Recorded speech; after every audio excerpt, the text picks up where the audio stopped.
nonprofit accounting principles and best practices are critical for anyone who either represents a nonprofit organization or is involved with the financial or management responsibilities of one. In this next panel, you will learn how to assess the financial health of your nonprofit organization with insights from some of the industry experts.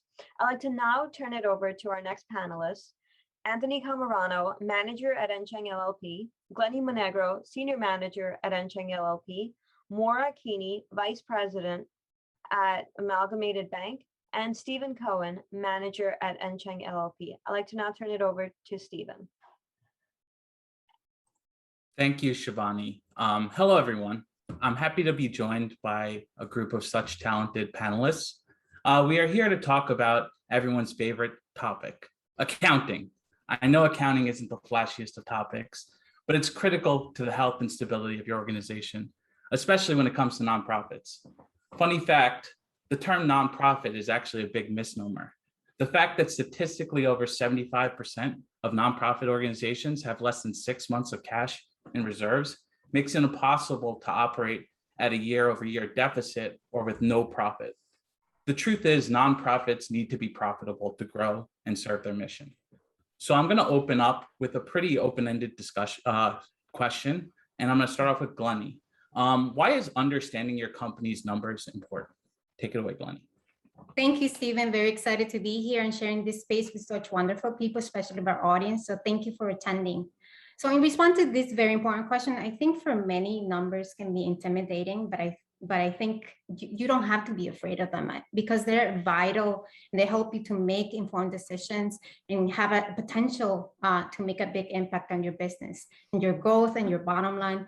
And I think that there's no set of hard and fast rules that apply to all businesses, all organizations that we work with. And I think that knowing the key areas that will impact your business is enough. What industry you're in and what's your mission, how long your business has been operating, what your growth aspirations are. So there may be a set of numbers that your accounting or your banker recommends that you measure, but I think it's important to listen to your needs, to listen to your feedback, because that's crucial for the runway of the business or the organization. I'm sure the other panelists want to add to that. So Anthony, why don't you go ahead? Yeah, sure. So thank you, Stephen, and glad to be here. I'd like to expand on this, and it's also important that when we talk about financial statements, we realize that the use of the financials, it's not just limited to management of an organization, right? It includes many other stakeholders. You have regulatory agencies, federal, state, and local, philanthropists, and potential donors. Prior to my time at NCheng, I was an auditor at a regional firm and then at a larger international firm, primarily providing assurance and advisory services. And we know nonprofits are subject to several audit requirements, right? We have our annual financial statement audit. We have potential funding source audits to determine if we have allowable expense reimbursements. You have your federal single audits, right? Your compliance audits on federal awards, which gets filed and is in a public clearinghouse, right? And even potential state and local sales tax audits, right? I know we're talking about nonprofits here, but there are some that are required to collect and remit sales tax. I worked with 501c7 organizations, social clubs, or membership organizations, C6s, and New York State in particular will all come in and they will audit. So, it's important that we have accurate financial information and records at our fingertips in order to not only make the financial decisions we need to, but also to produce the records for audit. In auditing, we had a phrase, if you didn't document it, you didn't do it. And so the same thing is true here. If information cannot be produced for audit, whether it's a valid record or not, it's going to be assumed to have not occurred and be held against the organization. So in practicality for single audits, that could be a finding on your report, could jeopardize your current or future funding. For sales tax audits, it could lead a larger error rate and potential larger liability to your organization. And as Stephen mentioned in his opening monologue there, nonprofits, we don't really have much resources available to us, right? So we need to limit those potential liabilities as much as possible, and we need to have accurate and complete information. That's a great answer, Anthony. And obviously nonprofits have these limited resources, as you pointed out, but why is it important for nonprofits to invest in qualified experts to handle their finances? And is it something that's worth investing in? What do you think about that, Anthony? Yeah, absolutely. And for all the reasons I just mentioned, I mean, you need to have those informations internally to make those decisions. But especially in today's pandemic world, we realize you need information as timely and accurate as possible. And so having an investment in a solid finance team or with an outsourced team such as NCheng really helps empower senior management of an organization. Yeah, and then Glennie, I know that there's a lot of requirements around funders, and then more as well, banks require information if you want to use banking services, and we'll get to you more pretty soon. But Glennie, what do you think about the need for expert handling your finances? Glennie, are you there? So I think Glennie's getting yeah, back go ahead, on. Maura. I would just jump in and sort of say two things. Maura Keeney with Amalgamated Bank. One, I think on the question of why do we need to kind of know our numbers, and Anthony certainly touched on this, but outside of all the regulatory importance of that, outside of the fact that, frankly, when you're doing planning, you really need to understand your cash flow. Donors more and more want to see leadership within organizations that really understands that. Donors want to donate to organizations that are doing well and they're using their money well. It's not necessarily fair, right? It should be that we all as donors want to donate to organizations that really need the resources, but people want to make sure that they're donating to places that both need and can use the resources, but are really kind of using them well and are going to withstand a potential storm, many storms that we've seen recently, right? I think on the question of sort of why it's important to have experts, we see this a lot at Amalgamated.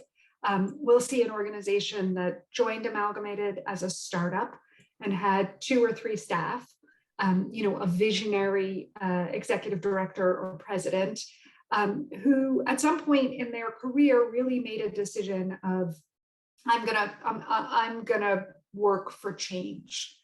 I'm gonna work at a nonprofit, and that means I'm not gonna make a lot of money. And at some point, I think a lot of people sort of think that means I don't need to know anything about money. And it couldn't be anything farther from the truth, right? Both personally and certainly professionally. So we see a lot of organizations where the leadership has sort of made a decision at some point in their career not to really know, not just the nitty-gritty of their organization, but the overall larger structural issues around capitalism, right?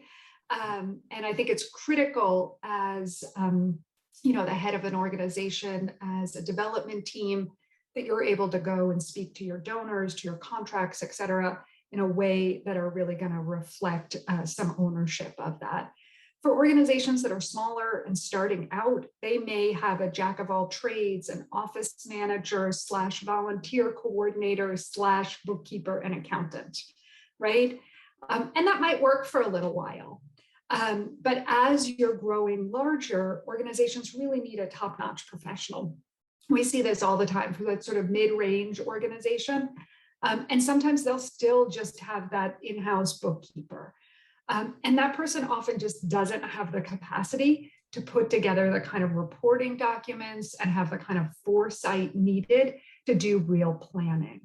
The organization may not need a full-time top-notch controller, right? And they don't need to spend $200,000 a year to hire that person when they can bring in a team like NCheng. There's lots of other sort of outsourced organizations that now specialize in nonprofits. And from the bank's perspective, I can tell you, I am always grateful when a client comes in with that, because I know that they're going to know what they're doing. Yeah, I really appreciate that, Maura, and that insight's invaluable. In effect, what she's saying is that from her perspective, she gets the outputs from the organizations, right? And the outputs are predicated on the expertise and the quality of the finance staff. And not only banks and institutions like that, but also your funders are reliant on the outputs that are brought out. Now, I want to look a little internal. Glennie, for nonprofits, what types of reports are important for nonprofit leaders to look at when trying to make financial decisions? Yes, of course. I think I'm a firm believer that empowering our clients is key to successfully put those financial schedules together that fit the needs of the organization. But all you need to know is those key elements that goes into them. So if we think about an overview of the current business financials and the projections for growth, think of any documents that represent your current monetary situation, a snapshot of the health of your organization and the projections being your future expectations. So thinking about the most important components and financial schedules that we need to have in hand. One of them is the statement of financial position, or formerly known like the balance sheet, which gives you the snapshot of the business financial position at a particular moment in time to see how you're doing, how much cash do you have in the bank, how much you're owed, how much you owe your vendors. So it gives you that net worth of the health of the organization. Another report to consider and have as a must in your package is the statement of financial activities, or the income statement. And it's important to mention that with this, always include your annual budget so that you can compare your actuals and the trends of your revenue streams and your expenses and see how you can make those decisions. Because as you do the comparison, you will notice that there may be significant variances that you have to make and look into and make those decisions to make things easier for you, to make changes either in the operational side of things or the programmatic side of things. So I think supporting documents are key to any financial package that you have. And I think the support of those variances and the comparison with the budget, it's very important. And I think on the banking perspective, I think banking and other third parties that we work with for NCheng and the other organizations that we work with, they always ask for a balance sheet, for the income statement, for your budget to actuals, and other supporting documents that support that. Yeah, and kind of to build off of what Glennie was saying, not only do you need all these schedules there, but you also need them timely. I mean, imagine going on a shopping spree, right? And let's say you're living paycheck to paycheck and you have bank statements from 3 months ago to try to determine if you can afford this nice new outfit or this brand new gadget, right? You can't make decisions accurately with information from months and months and months ago. So another reason, to go back to the question that we had earlier, why you want experts and good systems, et cetera, is that you can get timely closing and accurate information, and you don't need to sit there and wonder, is this number right? Do I really have this information? Do I really have this number? Because I'm sure, Maura, you could speak to, sometimes you've gotten reports from clients and you can't trust anything that you get. Is that correct? Yeah, and look, Glennie totally hit it on the head. We want to see balance sheet, we want to see cash flow, we want to see income statement. And when I'm having that conversation with a client, if they can't get me those three things, both fiscal year end and sort of interim, whatever their last quarter was, the next day, that's going to raise red flags for me, right? Those are things that right off the bat, everyone should have. And Glennie also really put an emphasis on, you want to look at actual to budget. And I'm going to look at that. My underwriters for loans are going to look at that for two reasons. One, we want to really understand, can your organization budget? I have a client right now who is looking for a loan to refinance affordable housing that they run. And they've given us their audited financials for the last couple of years. They gave us their budget for the last couple of years, and they've given us a budget for the next fiscal year. The budget for the next fiscal year has 50% decreases in various expense items for them, right? They say that they're not going to incur nearly as much expense on capital improvements. They're not going to incur nearly as much expense on building maintenance. And when I compare that to what they've incurred for the last 3 years, something's wrong, right? So we are going to compare at a bank your actual numbers to what you budgeted in previous years. We're really going to want to see cash flow. We're going to want to understand retroactive cash flow, actual to budget, and we're going to understand proactive cash flow. So if you're looking for a line of credit, and I know we're going to talk a little bit about sort of cash flow options, and that's certainly one of them, we're going to want to understand over the 12-month life of that line of credit, what's coming in, what's going out, when.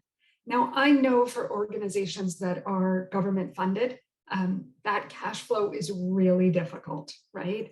It's not necessarily going to reflect what the cash flow should be. You cannot guarantee when your contract is going to be certified or registered.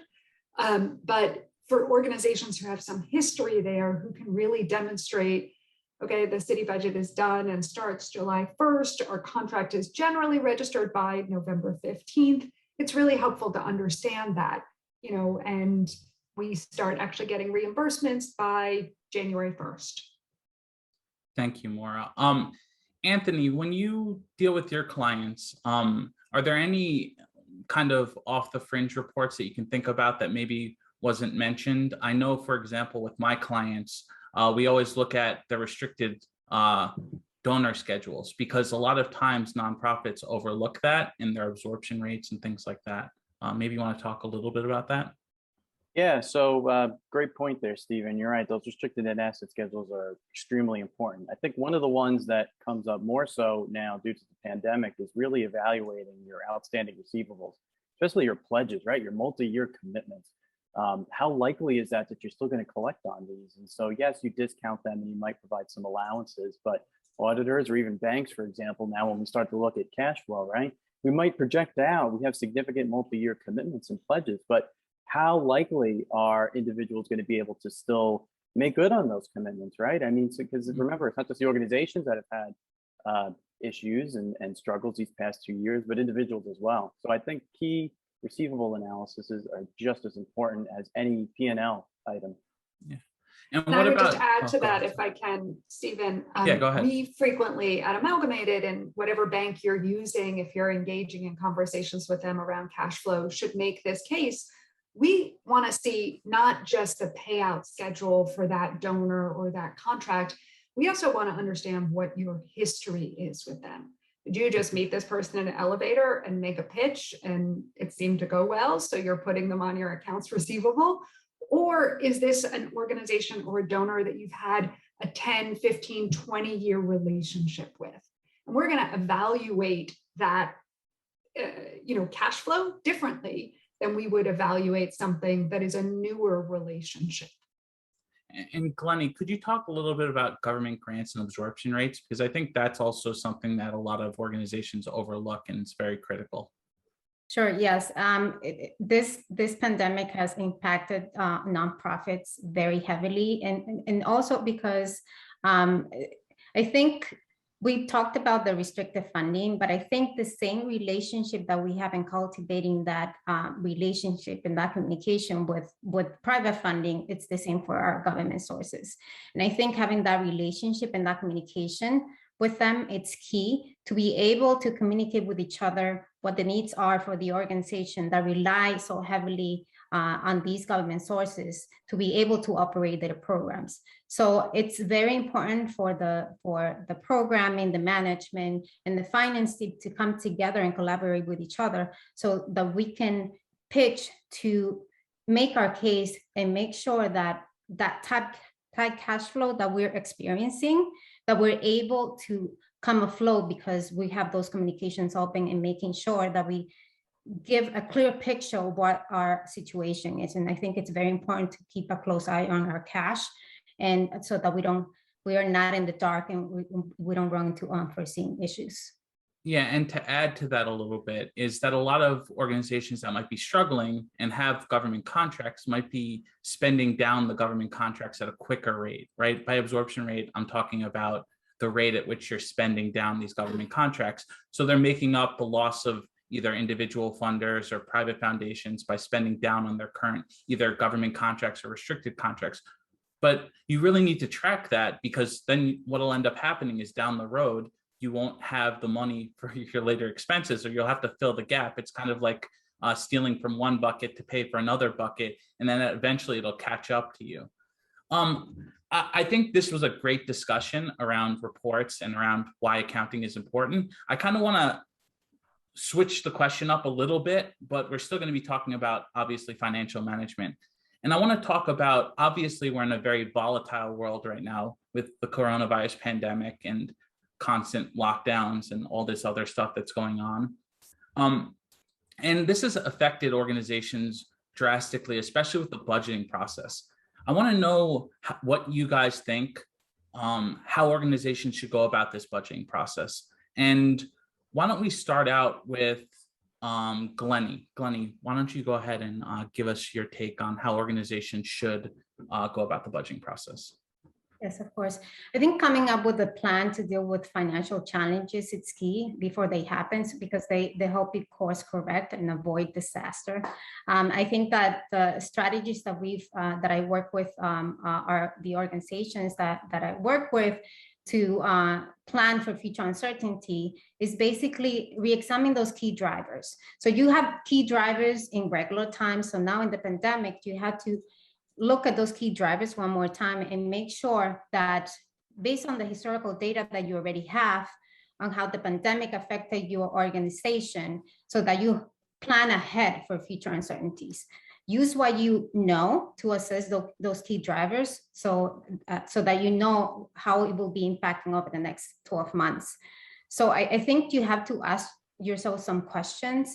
So if COVID regulations were to change overnight, like lockdowns, how we experience social distancing, tighter restrictions, how will that impact those key drivers?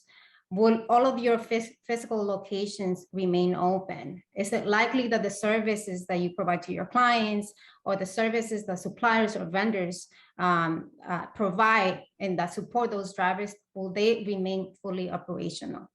Also think about planning for multiple scenarios because based on what happens, I think you have to plan ahead of time just to make sure if you plan that if your revenue will increase or hold steady or decrease or decrease dramatically, which some of our organizations have experienced, is that, how will that affect your payroll, your headcount in relation to the revenue changes?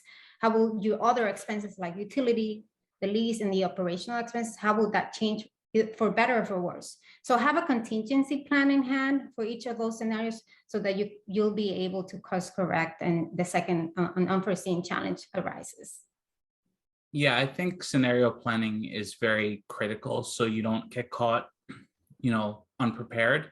I also wanted to mention that obviously cash flow, and as the fundraising panel talked about earlier, some organizations are seeing booms in cash flows while others are seeing big drop-offs in cash. I wanted to ask more from the banking perspective, what's available for organizations that are on both those extremes? Either they have a fair amount of cash and they don't know what to do with it, or they're running through cash flow shortages and now they're in panic mode.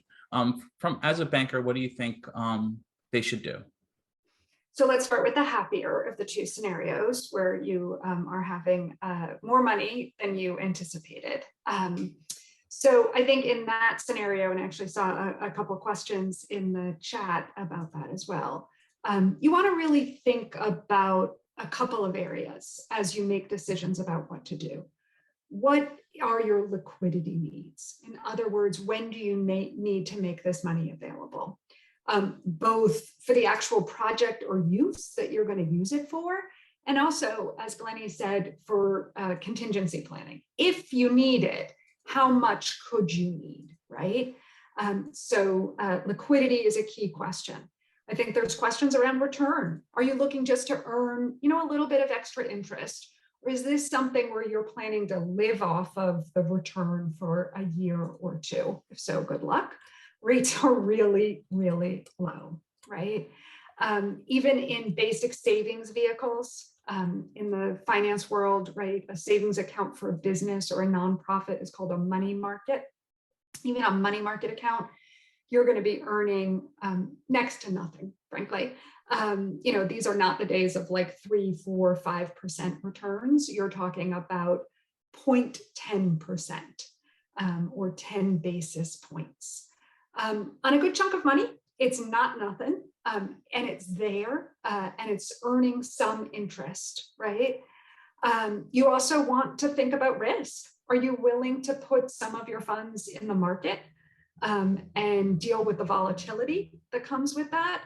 Are you able to lose some of the money, or do you need principal protection? And then finally, I'd say you really need to think about your values. Is this something where you want to make sure wherever you're holding the money, whether it's invested in the market or whether it's with your financial institution, it's going to support the types of work that you're doing? And Amalgamated, we're a bank that focuses on working with nonprofit organizations, and we think about values all the time. So we don't lend to weapons manufacturers. We won't invest in oil pipelines. And I think that's something a number of our clients appreciate. We're not going to use their money overnight to do things that are antithetical to the work they're doing. So that's the sort of, where you're looking good scenario. Ultimately, I tell all my clients that you should have a main operating account. Maybe you're going to have a couple of side checking accounts, a payroll account, et cetera. But you should also always have an interest-bearing account. And that's a way to move, even if it's for a week or two, certainly if it's for a month or two, a little bit of excess funds. You don't need to hold it all in your operating account. If right now you do have 6 months of extra cash that you can lock up, CDs are a pretty good option. They're often getting higher returns than fully liquid money markets, and they're safer than the market. So that's something that I would say you should look at. You could ladder CDs, so you have a 3-month, a 6-month, a 1 year, so you kind of always have something coming due. In the situation where you're not sitting on excess cash, and frankly, even in the situation where you are, many of our clients have lines of credit. A line of credit is a loan, and it's basically a cash flow loan. It's usually good for a year, 365 days. The bank is going to say, essentially, we'll make available to you 250,000, $1 million, 10 million, on the basis of your kind of cash flow needs. There's a couple different ways these are structured. Usually, lines of credit are 1 to 2 months of your sort of expenses. So you want to sort of think about right sizing it. It shouldn't be too big. It shouldn't be too small. They may be structured in a way that those funds are available. You can draw on them when you need them, or they may be structured as a borrowing base. So in other words, you're going to go to the bank when you need those funds and say, I am owed this money. Here's my AR. And I'm going to claim it in this time period. So you said you advance me up to 75% of our AR, right? That's a pretty standard thing to do in the commercial banking world. On the nonprofit side, AR is not always as easy because, as we said earlier, with government contracts, if your contract hasn't been registered, the money you're owed may not be on the accounts receivable. But you're still owed it. And frankly, you're going to get it. It's a pretty good shot that you're going to, be repaid those funds. So at Amalgamated, we've been successful in being able to structure loans in ways that reimburse government dollars as well. Lines of credit are invaluable. Many of our clients have them and don't use them. But it's sort of a sleep well at night tool. It's like a, leaky roof. You don't want to do it while the roof's actually leaking. So if you are actually flush with cash right now, you don't have a line of credit, it may be something you want to think about putting in place. The final thing I'll say about a line of credit is most banks require that at least 30 consecutive days during the year, you don't use it. And the idea there is that they're not lending you money you don't have. A line of credit is to help with cash flow dips and ups and downs, right? It's not to give you money that you don't really have. And so ideally, you're not going to use that line at all for at least 30 consecutive days throughout the year. So that's something you have to plan for, especially if you're a government funded organization and you're going to dip into that line a lot. Maybe you want to make sure you hit that 30-day window early in the government fiscal year before you start getting behind on getting reimbursed for all that money. Thank you, Maura. Obviously, the best time to look at for a line of credit is when you don't need it, because that's when you're the most flush with cash and the bank's more likely to give it to you at that point. Anthony, I know that COVID-19 pandemic has brought about a lot of financing and government assistance options. Can you talk a little bit about what options are available? Yeah, sure. And Stephen, I'll keep this very high level because as everyone knows, I mean, we could have talked an hour or more about all the COVID relief options that have become available over the past 2 years. And it is a confusing landscape to navigate through all the various different legislation. So I'm going to talk about briefly some of the options that are still available to organizations today.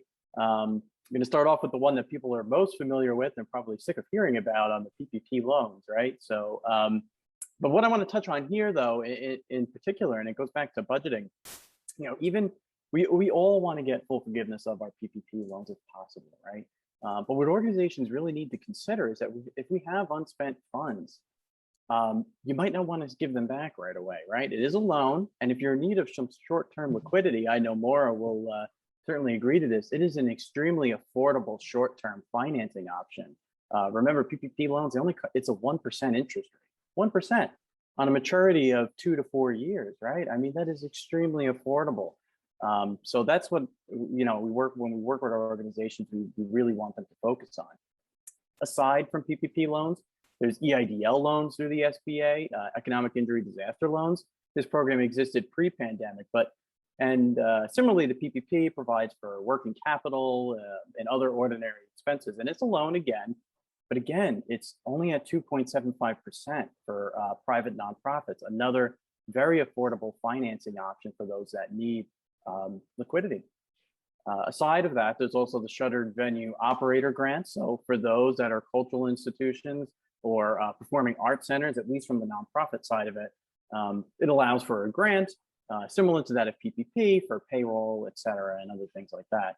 But what I do want to talk for a minute here, and I think perhaps the most underutilized or misunderstood program is the employee retention credit.